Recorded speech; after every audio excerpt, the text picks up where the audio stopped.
ಇಂದಿನ ಈ ವಿಡಿಯೋದಲ್ಲಿ ನಾವು ICSE Kannada grammar, ICSE Kannada ವ್ಯಾಕರಣದ ಒಂದು ಭಾಗವಾದ ಸರಿಯಾದ ವಾಕ್ಯ ಗುರುತಿಸುವುದು ಇದರ ಬಗ್ಗೆ ಒಂದಷ್ಟು ಪ್ರಶ್ನೆಗಳನ್ನ ನೋಡೋಣ.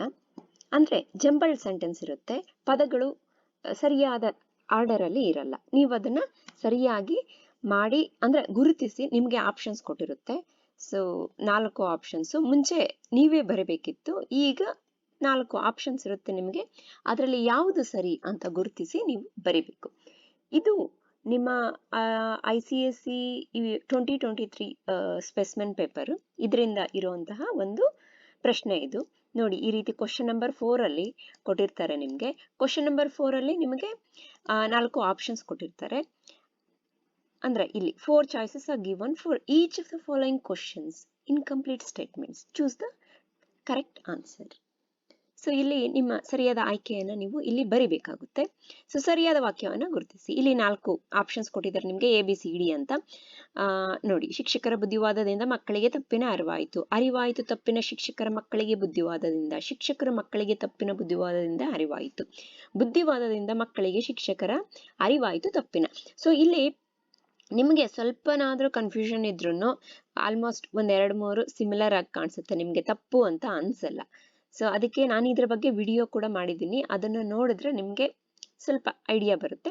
ಸೊ ಇದರಲ್ಲಿ ಸರಿಯಾದ ಉತ್ತರ ಬಂದು ಶಿಕ್ಷಕರ ಬುದ್ಧಿವಾದದಿಂದ ಮಕ್ಕಳಿಗೆ ತಪ್ಪಿನ ಅರಿವಾಯಿತು. ಸೊ ಇದು ಬಂದು ಆ ವಿಡಿಯೋ. ನಾನು ಇದರ ಲಿಂಕ್ ಅನ್ನು ಡಿಸ್ಕ್ರಿಪ್ಷನ್ ಸೆಕ್ಷನ್ ಅಲ್ಲಿ ಹಾಕ್ತೀನಿ. ಇದು ಚಾನಲ್ ಅಲ್ಲಿ ಇದೆ.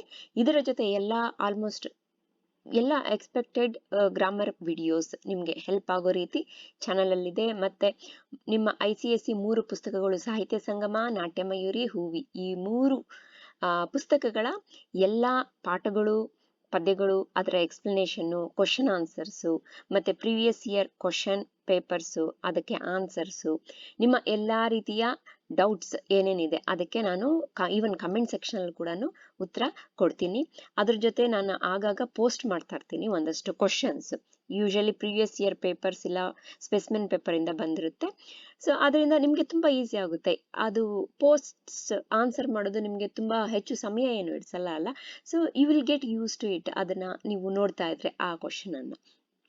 ಸೊ ಇದು ಬಂದು ಜಂಬಲ್ಡ್ ಸೆಂಟೆನ್ಸ್ ಆ ವಿಡಿಯೋ, ಸರಿಯಾದ ವಾಕ್ಯವನ್ನ ಗುರುತಿಸುವುದು. ಈಗ ಒಂದಷ್ಟು ಕ್ವಶನ್ಸ್ ಅನ್ನ ನೋಡೋಣ. ನೋಡಿ, ಇದರಲ್ಲಿ 4 ವಾಕ್ಯಗಳನ್ನ ಕೊಟ್ಟಿದ್ದಾರೆ. ಈ 4 ವಾಕ್ಯಗಳಲ್ಲಿ ಸರಿಯಾದ್ದು ಯಾವುದು ನೋಡ್ರಿ. ಭಾಗವಹಿಸಿದರು ಗುರು ಹಿರಿಯರು ಕಾರ್ಯಕ್ರಮದಲ್ಲಿ ಕನ್ನಡ ರಾಜ್ಯೋತ್ಸವ ಭಾಗವಹಿಸಿದರು ಕಾರ್ಯಕ್ರಮದಲ್ಲಿ ಗುರು ಹಿರಿಯರು ಕನ್ನಡ ರಾಜ್ಯೋತ್ಸವದ ಕಾರ್ಯಕ್ರಮದಲ್ಲಿ ಭಾಗವಹಿಸಿದರು. ಕನ್ನಡ ರಾಜ್ಯೋತ್ಸವ ಕಾರ್ಯಕ್ರಮದಲ್ಲಿ ಭಾಗವಹಿಸಿದರು ಗುರು ಹಿರಿಯರು. ಸೊ ನಾನು ಆ ವಿಡಿಯೋದಲ್ಲಿ ನಿಮ್ಗೆ ಒಂದು ವಾಕ್ಯ ಯಾವ ರೀತಿ ಬರ್ಬೇಕು ಅಂದ್ರೆ, ಸೊ ಫಸ್ಟ್ ಏನಿರ್ಬೇಕು ಅಂದ್ರೆ ನಾಮಪದ ಇರಬೇಕು, ನೌನ್ ಇರಬೇಕು, ಮತ್ತೆ ಯಾವಾಗ ಕ್ರಿಯಾಪದ ಅಥವಾ ವರ್ಬ್ ಯಾವಾಗ ಬರಬೇಕು, ಅದೇ ರೀತಿ ಅದನ್ನ ನೀವು ಒಂದು ಐಡಿಯಾ ಇಟ್ಕೊಂಡು ನೋಡಿದ್ರೆ, ಅಂದ್ರೆ ಕನ್ನಡ ಚೆನ್ನಾಗಿ ಬರೋ ಮಕ್ಕಳಿಗೆ ಇದು ಏನು ಪ್ರಾಬ್ಲಮ್ ಆಗಿರಲ್ಲ.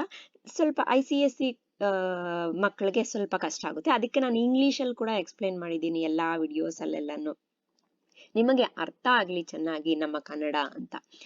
ಓಕೆ, ಈಗ ಇದರಲ್ಲಿ ಸರಿಯಾದ ವಾಕ್ಯ ಯಾವುದು ಅಂತ. ಸರಿಯಾದ ವಾಕ್ಯ ಬಂದು 3ನೇದು, ಗುರು ಹಿರಿಯರು ಕನ್ನಡ ರಾಜ್ಯೋತ್ಸವದ ಕಾರ್ಯಕ್ರಮದಲ್ಲಿ ಭಾಗವಹಿಸಿದರು. ನೋಡಿ, ಇದು ಓದಿದ ತಕ್ಷಣ ನಿಮ್ಗೆ ಹೌದು ಇದು ಸರಿಯಾದ ವಾಕ್ಯ ಅಂತ ಅನ್ಸುತ್ತೆ. ನೋಡಿ, ಇವೆಲ್ಲ ಎಲ್ಲ ಜಂಬಲ್ ಆಗ್ಬಿಟ್ಟಿದೆ ಎಲ್ಲ. ಅದಕ್ಕೆ ಯಾವುದೇ ರೀತಿಯ ಅರ್ಥ ಇರೋದಿಲ್ಲ, ಯಾವುದೇ ರೀತಿಯ ಮೀನಿಂಗ್ ಇರೋದಿಲ್ಲ. ಈಗ ಮತ್ತೆ ಇನ್ನೊಂದು ಪ್ರಶ್ನೆ.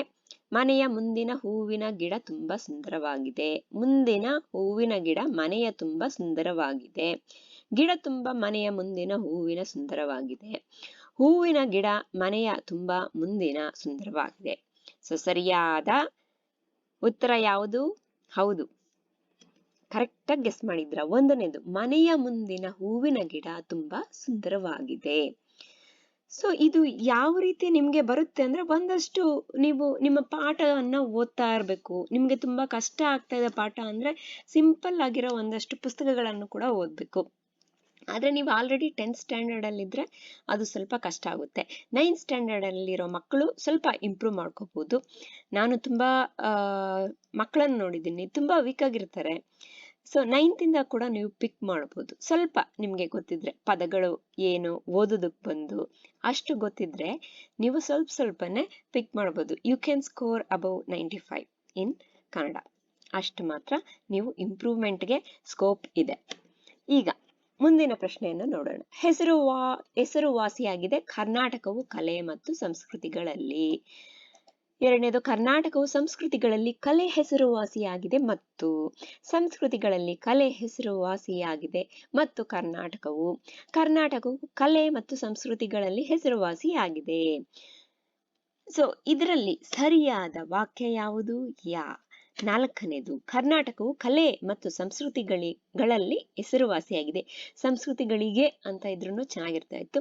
ಇದು ಇಲ್ಲಿರೋ ಎಲ್ಲಾ ಪ್ರಶ್ನೆಗಳು ನಿಮ್ಮ ಹಿಂದಿನ ಪ್ರಶ್ನೆ ಪತ್ರಿಕೆಗಳಿಂದ ಕೇಳಿರುವಂತಹ ಪ್ರಶ್ನೆಗಳು, ಅಂದ್ರೆ ಪ್ರೀವಿಯಸ್ ಇಯರ್ ಕ್ವಶನ್ ಪೇಪರ್ಸ್ ಅಲ್ಲಿ ಬಂದಿರುವಂತಹ ಕ್ವಶನ್ಸ್ ನಾನು ಇದರಲ್ಲಿ ಹಾಕಿದ್ದೀನಿ. ಈಗ ಮುಂದಿನದನ್ನ ನೋಡೋಣ. ಇದು ಕೂಡ ಪ್ರೀವಿಯಸ್ ಇಯರ್ ಕ್ವಶನ್ ಪೇಪರ್ ಇಂದ ಆರಿಸಲಾದ ಒಂದು ಪ್ರಶ್ನೆ. ವಿಮಾನ ಹಾರಾಟವನ್ನು ರದ್ದು ಕಾರಣದಿಂದ ಗೊಳಿಸಲಾಗಿದೆ ಅತಿವೃಷ್ಟಿಯ ಕಾರಣದಿಂದಾಗಿ ವಿಮಾನ ಹಾರಾಟವನ್ನು ರದ್ದುಗೊಳಿಸಲಾಗಿದೆ.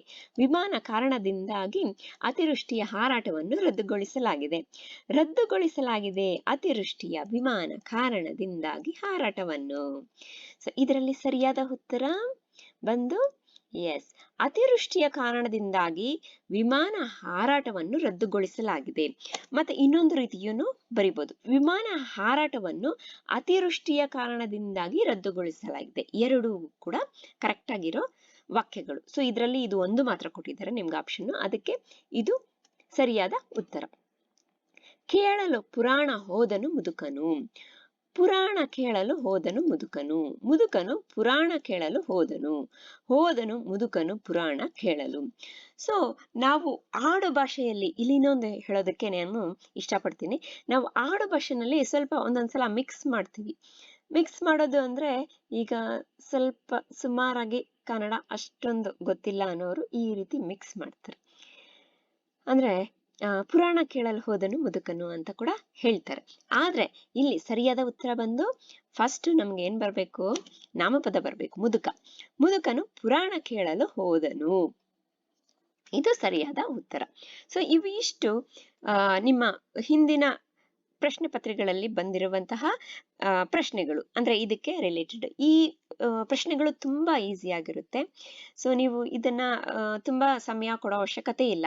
ನನ್ನ ಈ ಒಂದು ವಿಡಿಯೋ ಮತ್ತೆ ನಾನು ಇನ್ನೊಂದು ವಿಡಿಯೋ ಮಾಡಿದ್ದೀನಲ್ಲ, ಅದರ ಡಿಸ್ಕ್ರಿಪ್ಷನ್ ಅನ್ನ ಕೊಡ್ತೀನಿ. ಅದನ್ನ ನೀವು 1-2 ಸಲ ನೋಡಿದ್ರೆ ಸಾಕು, ನಿಮ್ಮ ಎಕ್ಸಾಮ್ ನಲ್ಲಿ ಇದನ್ನ ನೀವು ಕರೆಕ್ಟ್ ಆಗಿ ಬರಿಬಹುದು. ಇದನ್ನ ಬಿಟ್ಟು ನಿಮಗೆ ಇನ್ನೂ ಏನಾದ್ರೂ ಡೌಟ್ಸ್ ಇದ್ರೆ ಕಮೆಂಟ್ ಸೆಕ್ಷನ್ ಅಲ್ಲಿ ಬರೆಯಿರಿ. Thank you.